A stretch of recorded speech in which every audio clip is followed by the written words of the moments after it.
हिमाचल के अंदर मैं बहुत दुख और अफसोस के साथ ये कहना चाहता हूं कि मुसलमानों पर इतना भय व्याप्त कर दिया गया कि मुसलमान जाकर के विवश हो गए। डीएम को कह रहे हैं कि साहब हाँ जितना अवैध निर्माण हुआ है हिमाचल के अंदर ही नहीं, मैं बहुत हैरान हूं व्यक्तिगत तौर पर।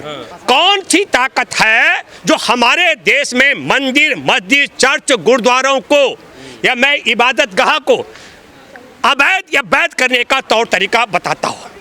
ये बहुत विचित्र स्थिति है, इसलिए मैं बहुत हैरान हूँ बल्कि हिमाचल की घटना में कि हिमाचल में मस्जिद में अवैध निर्माण हुआ तो सुप्रीम कोर्ट में बैठे जजों का जिम्मेदारी बनता है कि पूरे भारत के अंदर कौन कौन सा मंदिर, मस्जिद, गुरुद्वारा, चर्च है जो वैध है, वैध का तरीका क्या है। हमारे देश में कोई तो मापदंड होगा जिस मापदंड के आधार पर यह तय हो सकता है कि ये मंदिर, मस्जिद, गुरुद्वारा, चर्च इसलिए वैध माना जाएगा और इसलिए अवैध माना जाएगा।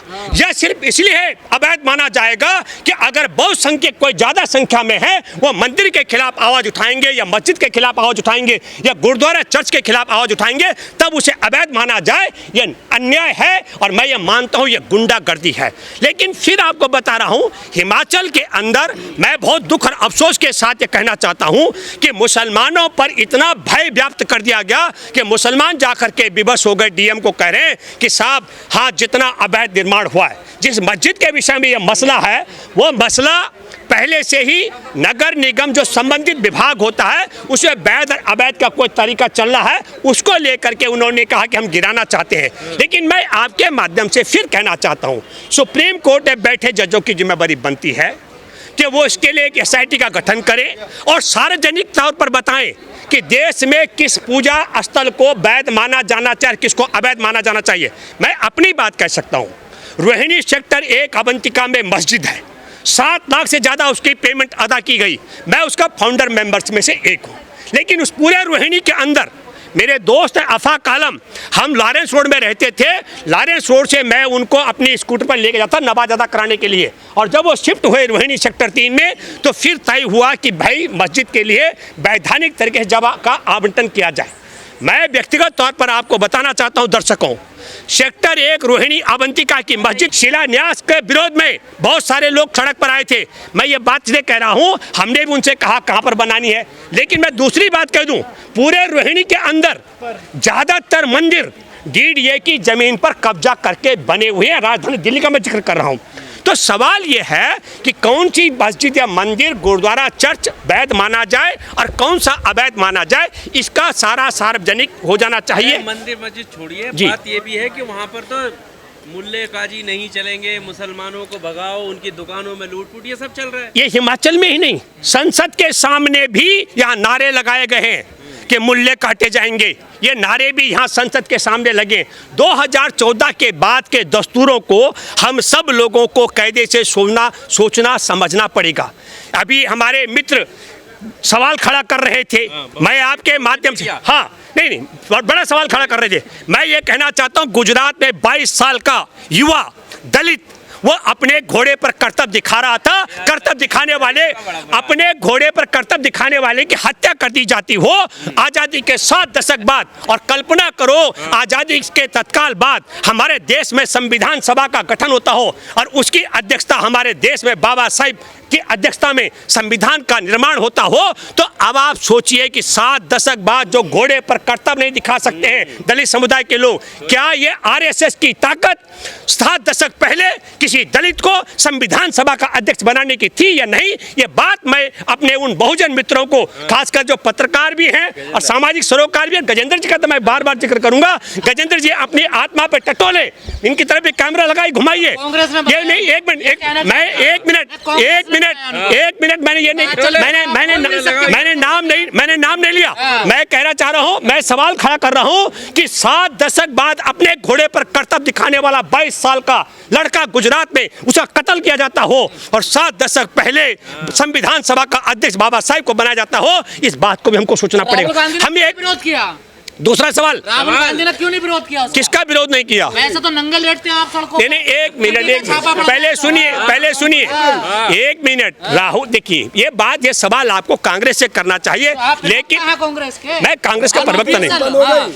आप सुनिए, ये सवाल देखिए, ये सवाल आप बहुत गलत। मैंने एक बार सवाल, पहला सवाल का जवाब आप दीजिए। ये सवाल सही है उनका। आप ये बताइए कि अगर एक ईडी का छापा पड़ जाए पूरी दिल्ली काली हो जाती है, नंगे लेटते हैं सड़कों पर, को निकाला जा रहा है। नहीं, एक मिनट, जो सब देखिए, मैं आपको बताता हूँ, हिमाचल में जो कुछ, देखिए सुनिए, हिमाचल में जो कुछ हो रहा है, मैं और मेरे जैसे तमाम करोड़ों लोग उसके खिलाफ हैं, हम उसकी घोर निंदा करते हैं।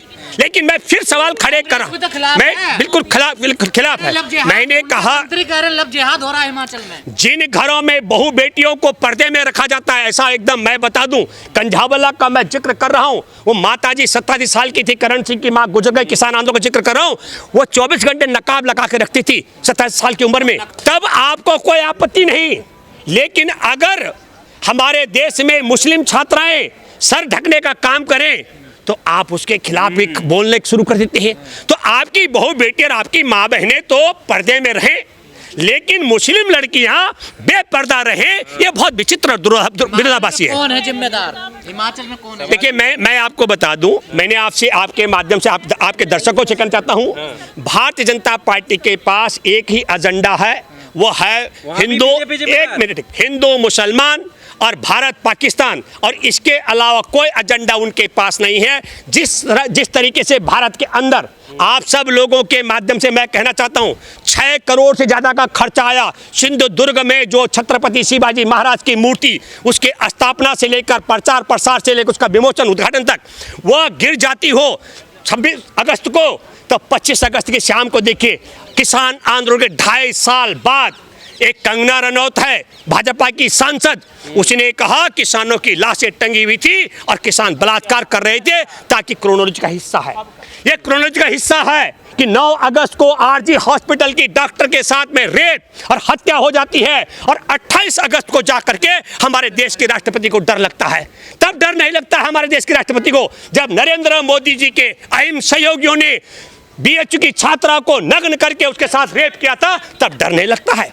हमारे देश में कारगिल युद्ध जीतने वाले सूबेदार की पत्नी, जिसको मणिपुर की पुलिस ने दंगाइयों को सौंपा और दंगाइयों ने नग्न करके उनका रेप किया, तब हमारे देश के महामहिम राष्ट्रपति को डर नहीं लगता है। मणिपुर में 5000 हथियार की डकैती, मैं कहूँ लूटा गया, और 5 लाख गोलियां, और वहां एक समुदाय दूसरे समुदाय के खिलाफ, पूरे मैं इम्फाल राजधानी का जिक्र कर रहा हूं, वहां से चुन चुन करके एक कुकी आदिवासी को वहां से भगा दिया गया, तब महामहिम राष्ट्रपति को डर नहीं लगता है।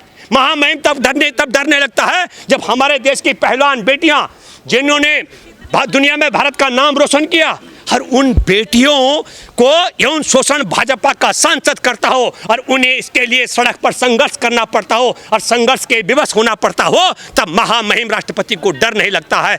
12 साल की मासूम सतना का मैं जिक्र कर रहा हूं, उस लड़की के साथ में मंदिर के ट्रस्टियों ने दांतों से जगह जगह काट रखा था, दरिंदगी की उस लड़की के साथ, तब डर नहीं लगता है।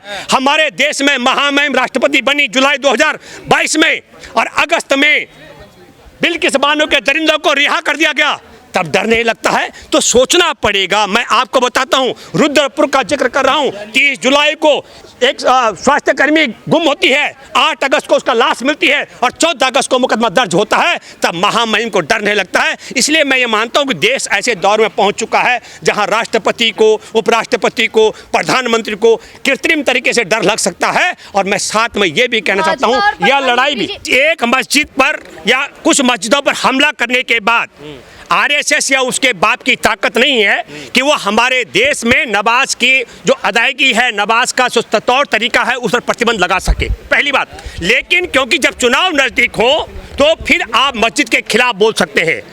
इक्का दुक्का मुसलमानों की हत्या करके आप हमारे देश से इस्लाम खत्म नहीं कर सकते हैं, लेकिन हिंदू मुसलमान करके वोट का ध्रुवीकरण करने के लिए ये योजनाबद्ध तरीके से आपको समझना पड़ेगा।